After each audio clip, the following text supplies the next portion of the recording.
വിശുദ്ധവാരത്തിന് തുടക്കം കുറിച്ച ഇന്ന് ഓശാന ഞായർ. യേശുക്രിസ്തുവിന്റെ ജെറുസലേം പ്രവേശനത്തിന്റെ ഓർമ്മ പുതുക്കുന്ന ദിനമാണ് ഇന്ന്. സംസ്ഥാനത്തെ വിവിധ ദേവാലയങ്ങളിൽ പ്രത്യേക തിരുകർമ്മങ്ങൾ നടക്കും. സ്റ്റെഫിൻ ചേരുന്നുണ്ട് തിരുവനന്തപുരത്ത് പാളയത്തു നിന്നാണ്. കൊച്ചിയിൽ നിന്ന് വിഷ്ണു പ്രകാശ് വിവരങ്ങളുമായി നമുക്കൊപ്പമുണ്ട്. ആദ്യം സ്റ്റെഫിനിലേക്ക്. Stephin, good morning. ഇന്ന് കുരിശിന്റെ വഴിയൊക്കെ നടക്കുന്ന ദിവസങ്ങളാണ്. പ്രത്യേക തിരുകർമ്മങ്ങളൊക്കെ ദേവാലയങ്ങളിൽ നടക്കും. വിശ്വാസികൾക്ക് ഏറെ പ്രധാനപ്പെട്ട വിശുദ്ധ വാരത്തിലേക്ക് കടക്കുന്ന ദിവസം. എന്താണ് അവിടെ നിന്നുള്ള വിവരങ്ങൾ?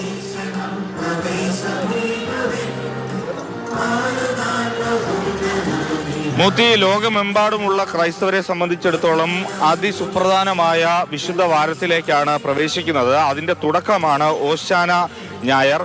ആ ഓശാന ഞായറിൻ്റെ ഭാഗമായി എല്ലാ ദേവാലയങ്ങളിലും വലിയ പ്രാർത്ഥനകൾ നടക്കുന്നു, കുരുത്തോല പ്രദക്ഷിണം നടക്കുന്നു. ഞാനിപ്പോൾ നിൽക്കുന്നത് പാളയം സെന്റ് ജോസഫ് മെട്രോപൊളിറ്റൻ കത്തീഡ്രൽ പള്ളിക്ക് മുന്നിലാണ്. അവിടെ നിന്നും കുരിശുത്തോല പ്രദർശനം ആരംഭിച്ചിട്ടുണ്ട്. ഒരുപാട് ആളുകൾ, പ്രത്യേകിച്ചും ഓശാന ഞായർ ആയതുകൊണ്ട് തന്നെ സാധാരണയിൽ കവിഞ്ഞ് കൂടുതൽ ആളുകൾ എത്തിയിട്ടുണ്ട്.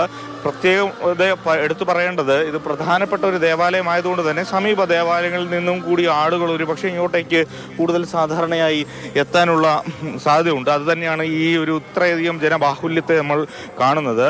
പ്രത്യേകിച്ചും വിശുദ്ധ വാരത്തിലേക്കാണ് ഇനി ഏതായാലും കടക്കുന്നത്. പ്രാർത്ഥനയുടെയും അതോടൊപ്പം തന്നെ നോമ്പിൻ്റെയും ഒക്കെ അവസാന കാലഘട്ടത്തിലേക്ക് ക്രൈസ്തവർ ഒന്നാകെ മാറുകയാണ്. ഇനി ദുഃഖവെള്ളിയും കുരിശിൻ്റെ വഴിയും പെസഹയും അടക്കമുള്ള ഏറ്റവും സുപ്രധാനമായിട്ടുള്ള ശുശ്രൂഷകളാണ് വരും ദിവസങ്ങളിലെല്ലാം തന്നെ നടക്കുന്നത്. അതിലും കൂടുതൽ ഇതുപോലെ തന്നെ വലിയ ആൾക്കൂട്ടം ഉണ്ടാകും. സമീപ ദേവാലയങ്ങളിൽ നിന്ന് പോലും കൂടുതൽ ആളുകൾ ഈ പ്രധാനപ്പെട്ട ദേവാലയങ്ങളിലേക്കൊക്കെ എത്തും. ഇപ്പോൾ കുരുത്തോല ഏന്തിക്കൊണ്ട് ദേവാലയത്തിൽ നിന്നും തുടങ്ങിയ പ്രദർശനം തൊട്ടടുത്തുള്ള യൂണിവേഴ്സിറ്റി കോളേജിൻ്റെ ആ മുമ്പിൽ നിന്ന് തിരിഞ്ഞ് വീണ്ടും ദേവാലയത്തിലേക്ക് പോകുന്ന കാഴ്ചയാണുള്ളത്. ഇനിയാണ് തിരുക്കർമ്മങ്ങൾ, അതോടൊപ്പം തന്നെ പ്രത്യേകമായ പ്രാർത്ഥനാ ശുശ്രൂഷകൾ ദേവാലയത്തിൽ നടക്കുന്നത്. രാവിലെ 7 മണിക്ക് തന്നെ ഈ കുരുത്തോല പ്രാർത്ഥനയുമായി ബന്ധപ്പെട്ടുള്ള കാര്യങ്ങൾ ദേവാലയത്തിൽ തുടങ്ങിയിരുന്നു. കുരുത്തോല വാഴ്വിന് ശേഷമാണ് ഈ പ്രദർശനം നടക്കുന്നത്. ലത്തീൻ അതിരൂപത ആർച്ച് ബിഷപ്പായിട്ടുള്ള തോമസ് ജെ നെറ്റോയുടെ നേതൃത്വത്തിലാണ് ഈ പ്രദർശനം പാളയം സെന്റ് ജോസഫ് കത്തീഡ്രലിൽ ആരംഭിച്ചിരിക്കുന്നത്. തിരുവനന്തപുരത്തെ മറ്റ് ദേവാലയങ്ങളിലും സമാനമായ ശുശ്രൂഷകൾ നടക്കുന്നുണ്ട്. അവിടെ എല്ലാം തന്നെ പ്രധാനപ്പെട്ട പുരോഹിതരാണ് ഇന്നത്തെ ഈ കുരുത്തോല പ്രദർശനത്തിന് നേതൃത്വം നൽകുന്നത്. മൂത്തി, ശരി സ്റ്റെഫിൻ, കുരുത്തോല പ്രദർശനം നടക്കുകയാണ്. ഏറെ വിശ്വാസത്തോടെ ഇടവക അംഗങ്ങൾ, വിശ്വാസികളൊക്കെ ഇതിൽ പങ്കെടുക്കുന്നു. തുടർന്നാണ് തിരുകർമ്മങ്ങളിലേക്ക് കടക്കുന്നത്. പള്ളിയിലെത്തിയ ശേഷം കുരുത്തോല പെരുന്നാൾ ഓശാന ഞായർ ആണ് ഇന്ന്. ഇനി കൊച്ചിയിൽ നിന്ന് വിശദാംശങ്ങളുമായി വിഷ്ണുവും നമുക്കൊപ്പം ചേരുന്നു. Vishnu, good morning. ഓശാന ഞായർ ആശംസകളും രണ്ടാൾക്കും നേരുന്നു. ഞാൻ സ്റ്റെഫിനോട് പറയാൻ വിട്ടുപോയി, വിഷ്ണുവിനും നേരുകയാണ്. എങ്ങനെയാണ് അവിടെ നിന്നുള്ള വിവരങ്ങൾ? എറണാകുളം ജില്ലയിലും പ്രധാനപ്പെട്ട എല്ലാ ദേവാലയങ്ങളിലും ഇപ്പോൾ ഓശാന ഞായർ സംബന്ധിച്ച തിരുകർമ്മങ്ങൾ ആരംഭിച്ചിട്ടുണ്ട്. നമ്മളിപ്പോൾ ഉള്ളത് സെന്റ് മേരീസ് ബസിലിക്കയിലാണ്. സിറോ മലബാർ സഭ അധ്യക്ഷൻ മാർ റാഫേൽ തട്ടിൽ പിതാവാണ് ഇവിടെ തിരുകർമ്മങ്ങൾക്ക് കാർമ്മികത്വം വഹിക്കുന്നത്. അല്പം മുൻപാണ് ഈ പ്രാർത്ഥനാ ചടങ്ങുകൾ ആരംഭിച്ചത്. നമ്മൾ നേരത്തെ സൂചിപ്പിച്ചതുപോലെ തന്നെ യേശുദേവൻ ജെറുസലേമിലെ പള്ളിയിലേക്ക് എത്തിയതിന്റെ ഓർമ്മ പുതുക്കുന്നതുമായി ബന്ധപ്പെട്ടാണ് ക്രൈസ്തവ വിശ്വാസികൾ ഓശാന ഞായർ ആചരിക്കുന്നത്. അവിടെ ആളുകൾ യേശുദേവനെ ഒരു ചില്ലകൾ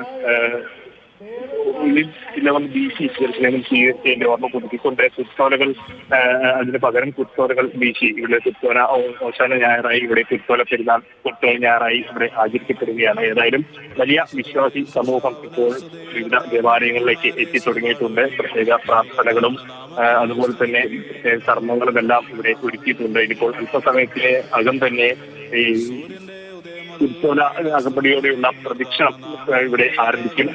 അതായത് പ്രാർത്ഥനാ ചടങ്ങുകളാണ് നടക്കുന്നത്. ക്രൈസ്തവരെ സംബന്ധിച്ച് ഇനിയുള്ള വിശുദ്ധ വാരത്തിന്റെ കൂടി ഒരു തുടക്കമാണ് ഇനിയുള്ള വരും ദിവസങ്ങളിൽ. അത് കുരിശുമരണത്തിന്റെയും അതുപോലെ തന്നെ പീഡാനുഭവത്തിന്റെയും ഒക്കെ മുന്നോടിയായിട്ടുള്ള ഒരു ആചാരം കൂടിയാണ് ഇപ്പോൾ ഈ നടന്നു വരുന്നത്. ഈ ഒരു വാരം എന്ന് പറയുന്നത് പ്രത്യേക പ്രാർത്ഥനകളെല്ലാം ഉണ്ടാകും. ഈ വരുന്ന വ്യാഴാഴ്ച, വ്യാഴം, അതുപോലെ ദുഃഖവെള്ളി എല്ലാം വരുന്നതിന് മുന്നോടിയായിട്ടാണ് ഇപ്പോൾ ഓശാന ഞായർ ആരംഭിക്കുക. കഴിഞ്ഞ 50 ദിവസമായി വരുന്ന നോയമ്പ്, ആ നോയമ്പിന്റെ തന്നെ ഏറ്റവും പ്രധാനപ്പെട്ട ഒരു ഘട്ടത്തിലേക്ക് ക്രൈസ്തവ വിശ്വാസികൾ മാറുന്നു എന്നുള്ളതാണ് ഓശാന ഞായറിലൂടെ സംഭവിക്കുന്നത്. ഏതായാലും വലിയ വലിയ ആളുകൾ, വലിയ രീതിയിലുള്ള വിശ്വാസി സമൂഹം ഇപ്പോൾ രാവിലെ തന്നെ വിവിധ ദേവാലയങ്ങളിലേക്ക് എത്തിത്തുടങ്ങിയിരിക്കുന്നു. പ്രാർത്ഥന ക്രമീകരണങ്ങൾ ഇവിടെ ആരംഭിച്ചിരിക്കുന്നു. ഇനിയിപ്പോൾ അല്പസമയത്തിനകം തന്നെ കുർത്തോലയും വേണ്ടിയുള്ള പ്രദക്ഷിണം നടക്കുന്നതിന് ശേഷവും പ്രത്യേക കുർബാനകളും പ്രാർത്ഥന അർപ്പണ രീതികളുമെല്ലാം ഇവിടെ നടക്കും. അതുകൊണ്ട് വിവിധ വിഭാഗങ്ങളുടെ പള്ളികളിലും സമാനമായിട്ടുള്ള ആഘോഷങ്ങൾ ഈ ഓശാന ഞായറുമായി ബന്ധപ്പെട്ടുള്ള ചടങ്ങുകൾ ഇവിടെ ഒരുക്കിയിട്ടുണ്ട്.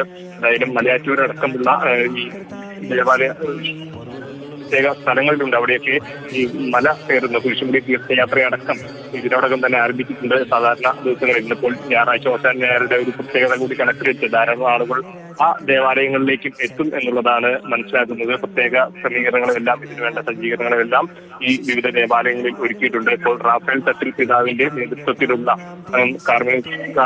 കർമ്മങ്ങൾക്കാണ് ഇവിടെ സെന്റ് മേരീസ് കത്തീഡ്രൽ ബസിലിക്ക സാക്ഷ്യം. ദേവാലയങ്ങളിൽ പ്രത്യേക ചടങ്ങുകളോടെ ഇന്നത്തെ ദിവസം കടന്നുപോകും.